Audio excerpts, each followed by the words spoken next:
তিনিজন ব্যক্তিক জীৱনত কেতিয়াও বিশ্বাস নকৰিব।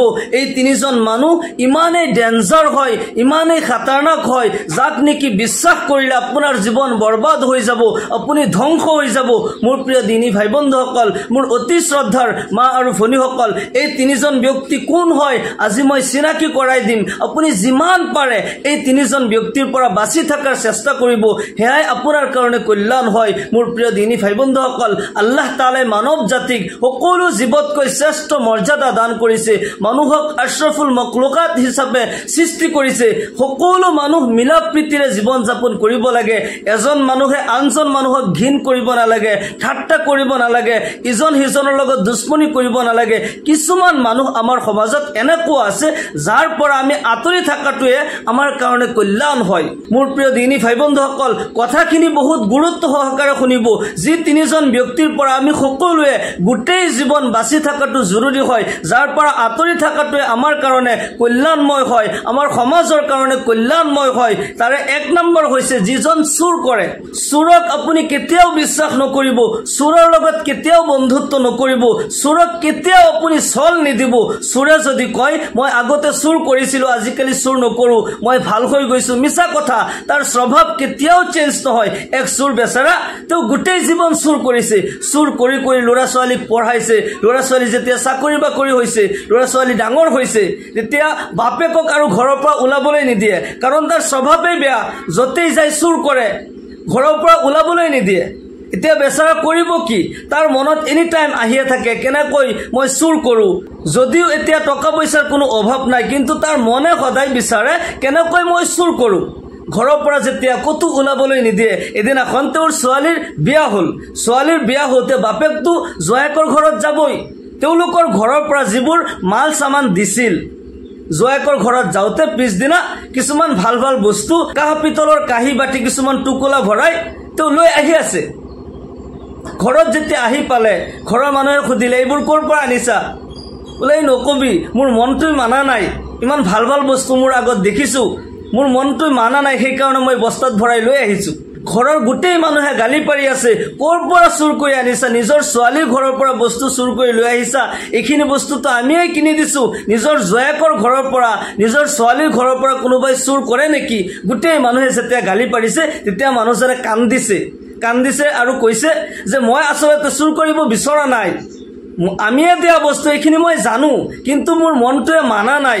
ভাল ভাল বস্তু যেতিয়া মোৰ আগত দেখা পাইছো, মোৰ মনটোৱে মানা নাই, মই বস্তা বিচাৰি তাতে ভৰাই লৈ আহি আছো, এইখিনি বস্তু ঘূৰাই দিয়া। সন্মানটো গোটেই শেষ। চুৰ কৰিছে ক'তো যেতিয়া চুৰ কৰিব পৰা নাই, নিজৰ ছোৱালীৰ ঘৰতে চুৰ কৰিছে। গতিকে চোৰৰ স্বভাৱ কেতিয়াও চেঞ্জ নহয়। কোনোবা চোৰে যদি কয় মই ভাল হৈ গৈছো, মিছা কথা। তাক আপুনি কেতিয়াও চল নিদিব, সি আপোনাক ধ্বংস কৰি দিব। আজিকালি চোৰবিলাক আকৌ ডিজিটেল হ'ল। আজিকালি চোৰবিলাকে কাৰোবাৰ ঘৰত যাই চুৰ নকৰে, ক'ৰবাত বহি বহি আপোনাৰ বেংক একাউণ্ট খালী কৰি দিয়ে। আজিকালি চোৰবোৰ ডিজিটেল হ'ল। আমাৰ সমাজৰ মানুহ বহুত সচেতন হ'ব লাগে। সমাজৰ সহজ সৰল মানুহবিলাকক প্ৰবঞ্চনা কৰি ক'ৰবাৰ পৰা বেংক একাউণ্ট হেক কৰি টকা পইচাবোৰ লৈ যায়। আমি সজাগ হ'ব লাগে। যিকোনো অচিনাকি কোনো ফোন কল আমি ৰিচিভ কৰি কোনো নিজৰ চিক্ৰেট নাম্বাৰ এইবোৰ শ্বেয়াৰ কৰিব নালাগে। সিদিনাখন CM অফিচৰ পৰা ফোন আহিল, আচৰিত লগা কথা। আপুনিও ইয়াৰ পৰা শিকিব পাৰিব। মোৰ লগৰ ল'ৰা এটাই ফোন কৰি 20,000 টকা বিচাৰি আছে। ভাই মোৰ 20,000 টকা আৰ্জেণ্ট লাগে। মই বোলো কিয় 20,000 টকাৰ প্ৰয়োজন হৈছে? মানুহজনে কেতিয়াও মোৰ লগত মিছা কথা কোৱা নাই। মই যেতিয়া সুধিলো পইচাটো কিহৰ কাৰণে লাগে, তেওঁ নকয়। ইমাৰ্জেঞ্চি লাগে, এতিয়াই লাগে, এনেকৈ কৈ আছে, কিন্তু কিহৰ কাৰণে লাগে কথাটো নকয়। কিন্তু যেতিয়া মই বাৰ বাৰ সুধিলো তুমি মোক কোৱা, মই বাৰে বাৰে সোধাৰ পিছত মোক কৈ আছে কাৰো লগত নকবা। CM অফিচৰ পৰা আমাৰ CM ছাৰৰ PA ফোন কৰিছে আৰু কিবা চাকৰিৰ কথা কৈছে। এডভান্স যদি মই পইচা দিওঁ তেতিয়া মোৰ চাকৰিটো ফাইনেল। এডভান্স যদি মই পইচাখিনি দি দিওঁ তেতিয়া মোৰ চাকৰিটো হ'বই। ভাই আৰ্জেণ্ট কৰি মোৰ টকাখিনি দিয়া। মই এইখিনি কথা যেতিয়া শুনিলো যে CM ছাৰৰ PA নিজে ফোন কৰিছে আৰু চাকৰিৰ কথা কৈছে, মোৰ তেতিয়া সন্দেহ লাগিল। তুমি মোক নাম্বাৰটো দিয়াচোন। নাম্বাৰটো নিদিয়ে। মই বহুত জোৰ কৰি নাম্বাৰটো ল'লো। নাম্বাৰটো লৈ যেতিয়া মই ফোন কৰোঁ নটিচেবল দেখাই। তাৰমানে এইখিনি আৰু বুজাৰ বাকী নাথাকিল যে তেওঁলোকে য'তেই ফোন কৰে তাতে লাগিব, কিন্তু তেওঁলোকক কোনোবাই ফোন কৰি নাপায়। এয়া কোনোবা ডাঙৰ হেকাৰ হয়। মানুহক সহজ সৰল মানুহক বুৰ্বক বনাই টকা পইচা লুটি লৈ যায় আমি সজাগ হ'ব লাগে এনেকুৱা ধৰণৰ কোনো ফুল ৰিসিভে কৰিব নালাগে আৰু ৰিসিভ কৰিলেও যেতিয়া ডাঙৰ ডাঙৰ মানুহৰ কথা কয় আপোনাৰ লটাৰী লাগিছে ইমান লাখ টকা আপুনি পাব তেতিয়া আপুনি ডাইৰেক্ট কৈ দিব লাগে যদি মোৰ লটাৰী লাগিছে মই ইমানখিনি টকা যদি পাও তেতিয়া আপুনি মোক পইচাটো পঠাই দিয়ক বেলেগ ফোন চোন কৰিব নালাগে যদি লটাৰী লাগিছে মই তো পইচাখিনি পামেই মোক দি দিয়ক আপুনি আৰু ফোন চোন কৰাৰ কোনো প্ৰয়োজন নাই ডাইৰেক্ট এইখিনি কৈ দিব আৰু বাৰ বাৰ ফোন কৰি থাকিলে কোনো ৰিসিভ নকৰিব আপুনি সেই নাম্বাৰ ব্লক কৰি থৈ দিব আৰু আমাৰ মোবাইল নাম্বাৰবোৰ সহজভাৱে আমাৰ ফেসবুকৰ পৰা লৈ লয় আমাৰ সকলোৱে ফেসবুক একাউণ্টৰ প্ৰফাইল আমি সদায় লক কৰি ৰাখিব লাগে ফেসবুকৰ এটা ফিউচাৰ এক্টিভিটি আছে আমি সকলোৱে ফিউচাৰ এক্টিভিটি অফ কৰি ৰাখিব লাগে নহলে মোবাইলৰ অল ডিটেইলছ হেকাৰ বিলাকে লৈ লয় আৰু তাৰ পৰা নাম্বাৰ লৈ আমাক ফোন কৰে আৰু মানুহৰ ষ্টেটাছবোৰ তাতে দিয়া থাকে আপোনাৰ লিখা পঢ়া কিমান আপুনি কি কৰে এইবিলাক তাতে ফেসবুকত দিয়া থাকে সেই কাৰণে ফেসবুকৰ পৰা আপোনাৰ গোটেই ডিটেইলছ জানি আপোনাক ফোন কৰি সেই লাইনত আপোনাক পঠাই লয় আৰু আপোনাৰ বেংক একাউণ্ট খালি কৰি সেই কাৰণে আমি সজাগ হ'ব লাগে আজিকালি চোৰবোৰ বহুত বুদ্ধিয়ক হ'ল আজিকালি চোৰ ডিজিটেল হ'ল এনেকুৱা ডিজিটেল চোৰক ধৰি হাতৰ গোটেই আঙুলিবোৰ কাটি দিব লাগে তেতিয়া আৰু বেংক একাউণ্টবোৰ হেক কৰিব নোৱাৰে কোৰআনে কাৰিমত আল্লাহ তাআলাই হুকুম কৰে আছ-সাৰিকু আছ-সাৰিকাতু ফাকতউ আইদিয়াহুমা জাযাআন বিমা কাসাবা নাকালা মিনাল্লাহ যেতিয়া কোনোবা এজনে চোৰ কৰে চোৰক ধৰি কি কৰিব হাত কাটি দিয়া প্ৰথমতে ধৰা পৰিলে এখন হাত কাটি দিয়া দ্বিতীয়বাৰ ধৰা পৰিছে আকৌ আৰু এখন হাত কাটি দিয়া চোৰৰ কাৰণে স্পেশাল এয়া সাজা হয় এয়া শাস্তি হয় হাত নাথাকিলে চোৰ কৰপৰা কৰিব কেনেকৈ চোৰ কৰিব আৰু আজিকালি চোৰবোৰ বিশেষকৈ যেহেতুকে ডিজিটেল হৈছে গোটেই হাত কাটাৰ প্ৰয়োজন নাই আঙুলিবোৰ কাটি দিলেই হৈ গ'ল তেতিয়া আৰু হি চোৰ কৰিব নোৱাৰে মোৰ প্ৰিয় দিনী ভাই বন্ধুসকল চোৰক কেতিয়াও আপুনি চল নিদিব নহলে প্ৰবঞ্চনা কৰি আপোনাক ধ্বংস কৰি দিব দুই নম্বৰ যিজন ব্যক্তিক আপুনি বিশ্বাস নকৰিব সেইজন হৈছে চুগলিখোৰ মানুহৰ কথা মিছামিছি কথাবোৰ লগাই ফুৰে যিজনে চুগলি কৰে মানুহৰ কথা লগাই ফুৰে তেনেকুৱা ব্যক্তি সমাজত জীয়াই থকাৰ কোনো অধিকাৰ নাই তেনেকুৱা ব্যক্তি সমাজৰ কাৰণে ভাবুকি হয় সেই চুগলি কৰা ব্যক্তি এক ঘৰ সংসাৰ এখন সমাজ এখন দেশ পৰ্যন্ত বৰবাদ কৰি দিব পাৰে মোৰ প্ৰিয় দিনী ভাই বন্ধুসকল মোৰ অতি শ্ৰদ্ধাৰ মা আৰু ভনীসকল ইমাম গাজ্জালী ৰহমাতুল্লাহ আলাইহি লিখিছে তবে তাবিনৰ যুগত বান্ধি কিনিবলৈ পায় গোলাম কিনিবলৈ পায় মানুহৰ বেচা কিনা হয় এজন প্ৰভাৱশালী ব্যক্তি বহুত ধনী মানুহ বজাৰত গল বান্ধি কিনিব বান্ধি মানে হৈছে দাসী আৰু গোলাম মানে হৈছে দাস মানুহজনে দাসী কিনিবলৈ গল বজাৰত যেতিয়া ঘূৰি ফুৰি আছে দেখা পালে বৰ ধুনীয়া ভাল লগা ছোৱালী এজনী দাসী হয় মালিকক যেতিয়া খুদিলে যে কিমান টকা দাম দৰ খুদিলে আৰু ভাল বেয়া সাইড কিনি খুদিলে তেতিয়া মালিকে ক'লে এই ছোৱালীজনীৰ মালিকে কৈ আছে যে ছোৱালীজনী গোটেই ভাল কাজ কৰ্ম ভালকে কৰে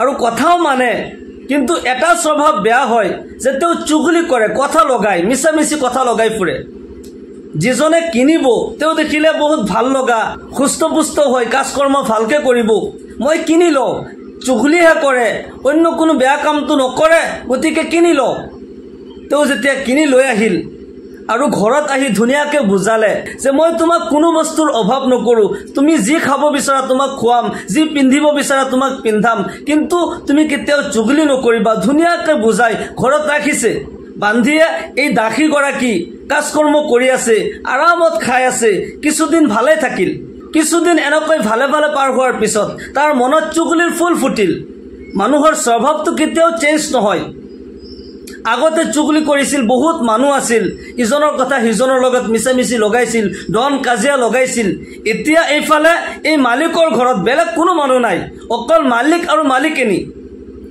দুইজন মানুহৰ মাজতে কেনেকৈ ডন কাজিয়া লগাব পাৰি কেনেকৈ কথা লগাব পাৰি তেওঁ সেইখিনি চিন্তা কৰি আছে এদিনাখন তেওঁ চিন্তা কৰি কৰি এটা বুদ্ধি পালে মালিকেনীৰ ওচৰত যাই কৈ আছে যে মই আপোনাক বহুত ভাল পাওঁ আপুনি মোক বহুত মৰম কৰে আপোনাৰ কাৰণে মোৰ বহুত বেয়া লাগে মই আপোনাৰ কাৰণে বহুত চিন্তিত হৈছো মালিকেনী খুদিলে কি কথা তুমি কিয় মোৰ কাৰণে ইমান টেনচন লবলগীয়া হৈছে তেতিয়া এই চুগলিখোৰ ছোৱালীজনী কৈ আছে দাসী গৰাকী কৈ আছে যে আপোনাৰ গিৰিয়েক আপোনাক ভাল নাপায় নেকি আপোনাক মৰম নকৰে নেকি তেতিয়া মালিকেনী কৈ আছে কিয় মোক দেখোন বহুত মৰম কৰে বহুত ভাল পায় তেতিয়া চুগলিখোৰ ছোৱালীজনী কৈ আছে সেইবোৰ আপোনাক দেখাইহে আছে আসলতে তেও বেলেগ এজনী ছোৱালীক ভাল পায় তেওকে বিয়া পাতিব বেলেগৰ কথা যদি শুনিলো হয় বেলেগৰ মুখৰ পৰা শুনিলো হয় তেতিয়া বেলেগ কথা আছিল মই নিজে চকুৰে দেখিছোঁ আপুনি বিশ্বাস কৰিবনে অমুক ছোৱালীজনীৰ লগত তেওঁ কথা পাতে তেতিয়া মালিকনী মাইকী মানুহৰ মন হয় বহুত নৰম মন হয় তেওঁ মনটোক মানাব পৰা নাই তেতিয়া ছোৱালীজনী কৈ আছে আপুনি প্ৰমাণ কৰি চাব এফালে দাখী গৰাকী ঘৈণীয়েকৰ কাণ ভৰাই থৈ আহিলে মিছামিছি টেনচন দিলে আৰু গিৰিয়েকৰ ওচৰত আহি কৈ আছে মহাশয় কেনেকুৱা চলনা কৰে মহাশয় আপুনি মোক কিনি আনিছে আপুনি মোক কিমান মৰম কৰে মই আপোনাৰ খিদমত কৰোঁ আপোনাৰ প্ৰতি মোৰ এটা দায়িত্ব আছে আপোনাৰ কাৰণে মই বহুত চিন্তিত হৈছোঁ আপোনাৰ ঘৈণীয়েক দেখোন বেলেগ এজন মানুহৰ লগত বিয়া হ'ব বেলেগ এজন মানুহক ভাল পায় তেওঁ পৰকীয়া প্ৰেম কৰি আছে এতিয়া খালি মই শুনিছোঁ যে আপোনাক খালি ৰাস্তাৰ পৰা কেনেকৈ সাইড কৰি দিব পাৰে আৰু তেওঁৰ ৰাস্তা ক্লিয়াৰ হৈ যাব আপুনি সাৱধানে থাকিব আপোনাৰ কাৰণে মই বহুত চিন্তিত হৈছোঁ আপুনি যদি মোৰ কথা বিশ্বাস নকৰে তেতিয়া আপুনি নিজে প্ৰমাণ কৰি চাব ৰাতি শুওঁতে আপুনি তলোৱাৰ লগত লৈ শুব আপোনাৰ জানৰ খাতৰা আছে আপুনি অলপ বাচি থকাৰ চেষ্টা কৰিব অলপ সতৰ্ক হ'ব বহুত কিবা কিবি কৈ মই নিজ চকুৰে দেখিছোঁ বেলেগ এজনৰ লগত কথা পাতি আছে এনেকৈ নিজ চকুৰে দেখা বুলি কৈ তেওঁক সেইফালে টেনচন দি থৈ আহিলে আকৌ ঘৈণীয়েকৰ ওচৰত আহি চলনা কৰি আছে আৰু কৈ আছে আপুনি যদি বাচিব বিচাৰে